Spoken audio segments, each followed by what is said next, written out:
রাজনীতিবিদদের এই একটা মজা।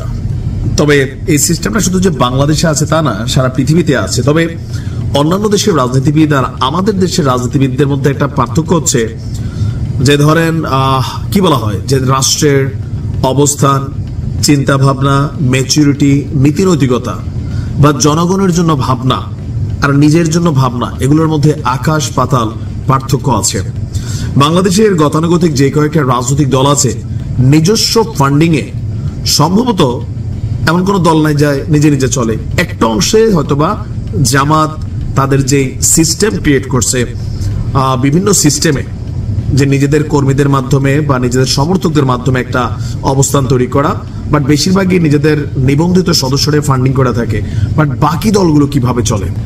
আমাদের যে নতুন রাজনৈতিক দল জাতীয় নাগরিক পার্টি, তারা একটা স্লোগান দিয়েছে, আপনার অনুদান আগামীর বাংলাদেশ। বুঝেন নাই? আসেন, ক্রাউড ফান্ডিং এর শুরু করেছে জাতীয় নাগরিক পার্টি, মানে গণচাঁদা। যারা এনসিপির নেতাকর্মী আছেন বা সমর্থকরা আছেন, আপনারা চাইলে এখন থেকে প্রতিদিন, প্রতি সপ্তাহ, প্রতি মাসে প্রিয় দলকে আপনারা ফান্ডিং করতে পারেন। গতকালকে বিকেলে রাজধানীর বাংলা মোটরের দলটি আপনার তাদের কেন্দ্রীয় কার্যালয়ে এক সংবাদ সম্মেলন করে এই তথ্য জানিয়েছেন। তিনি বলছেন, জুলাই বিপ্লবের পর দেশের আপামর জনতা এনসিপিকে বিভিন্নভাবে সাহায্য করতে চেয়েছেন। তার পরিপ্রেক্ষিতে অনুদান গ্রহণের সিদ্ধান্ত নেওয়া হয়েছে। বিভিন্ন সময় যারা এনসিপির পাশে থাকতে চেয়েছেন, তাদের আর্থিক অনুদান কর্মসূচিতে যোগ দেওয়ার আহ্বান জানিয়ে তিনি বলছেন, স্বচ্ছ, জবাবদিহিমূলক আর্থিক পলিসি করতে চায় এনসিপি। এর মধ্য দিয়ে সংগঠনের আয়, ব্যয়, বরাদ্দ, আয়ের উৎস, ব্যয়ের খাত প্রতিটি বিষয়ে সুনির্দিষ্ট পলিসি গ্রহণ করা হয়েছে।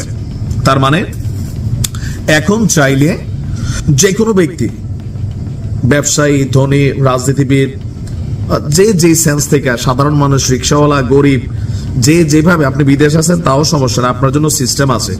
আমরা যতটুকু দেখছি, আহ্বায়ক নাহিদ বলছেন যে আমরা অনলাইন এবং অফলাইনে ক্রাউড ফান্ডিং, মানে হচ্ছে গণচাঁদা, হ্যাঁ, এই শব্দটা ইংরেজি শুনতে একটু ভাল লাগে, যে আমরা অনলাইন এবং অফলাইনে ক্রাউড ফান্ডিং এর দিকে যাচ্ছি।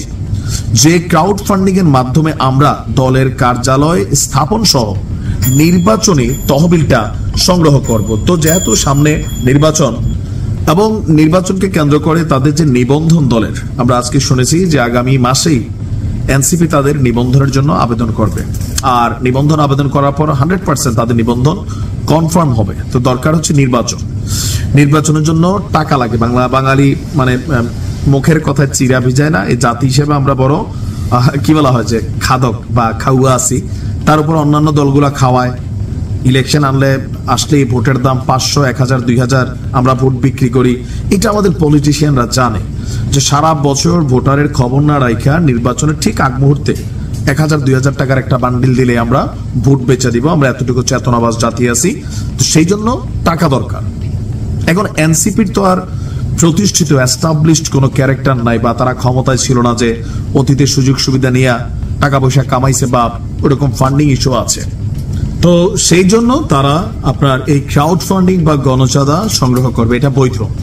ট্রাম্প তার নির্বাচনের জন্য এইভাবে ফান্ডিং করে বা ফান্ড কালেকশন করে। এটা অন্যান্য দলগুলো সেম, এটা সেম। তবে এনসিপির একটু আলাদা, যে তারা সবার কাছে আহ্বান জানিয়েছে। তো সবাই তো আর দিবে না, দিবে কারা? যারা এনসিপির পৃষ্ঠপোষক আছেন, সমর্থক আছেন, বড় রাজনীতি ব্যবসায়ী, বিভিন্ন ক্যারেক্টার আছেন। যদি সবকিছু ঠিকঠাক থাকে, এত পরিমাণ টাকা উঠবে, এত পরিমাণ, যে সার্জিস প্রকৃতপক্ষেই 100 গাড়ি না, 1000 গাড়ি নিয়ে এক একজন নেতা কিন্তু মুভমেন্ট করতে পারবে। কারণ আমরা দেখছি যে একটা হিউজ মানুষ এনসিপির সমর্থক আছেন, তারা দাবি করছেন যে জনগণ তাদের সাথে আছে। তো এই জনগণ, 18 কোটি জনগণ তাদের সাথে যদি থাকে, 10 টাকা করে যদি দেয়, 180 কোটি টাকা। আর 100 টাকা করে দিলে টাকার বন্যায় নেতা কর্মীও ভাইসা যাবে। তবে অল্প বয়স, এত টাকা ডিল করতে পারবে কিনা সেটা হচ্ছে কথা। এখানে সবচেয়ে গুরুত্বপূর্ণ জিনিসটা, আপনি যদি সহযোগিতা করতে চান এনসিপিকে, ব্যক্তিগত হান্নান মাসুদ, সার্জিস আলম, হাসনাত আব্দুল্লাহ, নাহিদ, এদের কাউকে না, তাদের যে দলীয় অ্যাকাউন্ট আছে সেইখানেই টাকাটা পাঠাবেন, ব্যক্তিগত না। এটা কিন্তু দলের নির্দেশনা আগেই জানাই দিচ্ছি।